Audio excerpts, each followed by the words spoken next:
Hey guys, what's up? It's Jules here for What Culture, and I've got something a little different for you today. For instead of reviewing films or comics or video games, we're going to look at another one of my cuboid of hobbies, board games. And in this case, it is the Dark Souls card game, kindly provided to me by SteamForged Games ahead of its March release. So, is this game as difficult as the franchise it is based on, or is it a few cards short of a deck? Well, let's find out. But before we do, did you know that What Culture also does a board game? It's true, we do. And you can purchase it at shop.whatculture. Who knows, I might even sign a copy or two to devalue them a little bit. Now onto the review. So, what's this game about? Well, it's a 4-player co-op experience in which you and some buddies can take on the soupy aggression of the game itself. The twist this time, however, is that unlike the Dark Souls miniature game that's already been released, each player has a deck of cards containing equipment, armor, and stamina. Stamina cards, for anyone familiar with games like Magic the Gathering, pretty much act like land. You use them to cast abilities or defense or attack. However, the interesting thing to note is that these cards represent your health. Therefore, if you run out of cards, you're brown bread, you've shuffled off your mortal coil.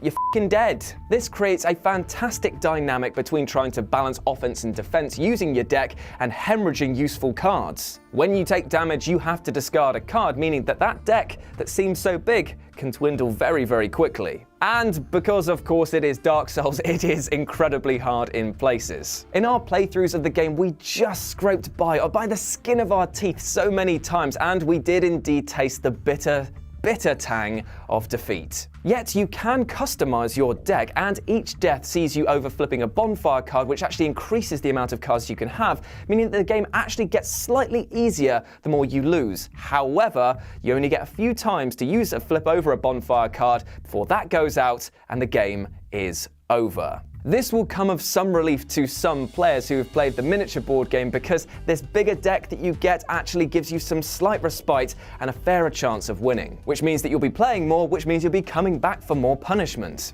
Combat is quick and varied, with over 50 different enemy types to go up against and 4 bosses ripped straight from Dark Souls 3 that are designed to mess you up. The boss battles are the best thing about this game, as they should be, because it is, after all, Dark Souls, each of them coming with unique abilities and victory conditions. I cannot express the joy we felt as a group when we finally took down High Lord Wolnir using my last card, the last card in the deck.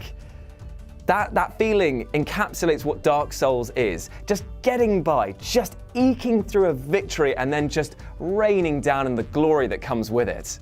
The concept of loot is also quite refreshing, as every time you clear an area and get your pile of stuff, you can't actually use it straight away. You could go back to the bonfire, thus flipping over another one of those very, very few cards, and then you get them put into your inventory, or you can go further in and risk this pile to get another one, but you get to keep this one. It's basically gambling, and that's good.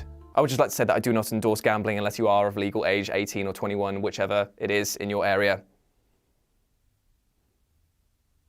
This loot is obviously in card form and can be added to your deck, and you can use the souls you get to buy dual staminas, thereby creating some incredibly powerful combinations in the late game.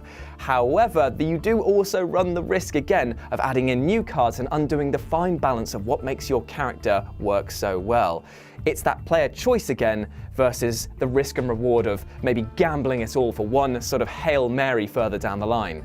I love this. I love this a lot. Now, it took about 30 minutes to learn the rules, about 15 minutes to set up all the cards, and the average playtime is about an hour to an hour and a half, and we have barely scratched the surface with this. There's tons of encounter types, tons of enemy types, and obviously all the different bosses, meaning that there's a lot of content for you to play through. The playstyle itself feels quite relaxed compared to the miniature game, as all players get to share a turn, meaning that you can discuss strategies, you can see what other people have got, and you can work together to take down what's in front of you. The presentation of the game and box is really, really nice as well, with the cards looking like they're going to be able to withstand quite a lot of punishment. The only negative thing I can possibly think of really is that when you see all of the stuff set up, there is a lot going on and it can be overwhelming to new players, but if you're playing with 1 or 2 experienced players, it's really not that hard to overcome. And seeing as that is pretty much my only critique of the game, that speaks volumes of how much fun we had with this. With this in mind, I give Dark Souls the card game 4.5 stars out of 5. This is a much more relaxed and possibly fairer experience than the Dark Souls miniature game, but it still retains a lot of the challenge that makes Dark Souls so much fun. And that's our review of Dark Souls the card game. Let me know what you thought about it down in the comments section below and whether or not you're going to pick this up when it releases in March. And remember, if you want more board games, you can always head back to shop.whatculture and pick up our board game and its wrestling expansion. As always, I've been Jules, you've been awesome, and I'll speak to you soon. Hey guys, thanks for watching the video. Don't forget to subscribe below, and if you're looking for more content like this, then try a few things that are floating about around my ears. It might be fun. I can't promise it though, but it might be.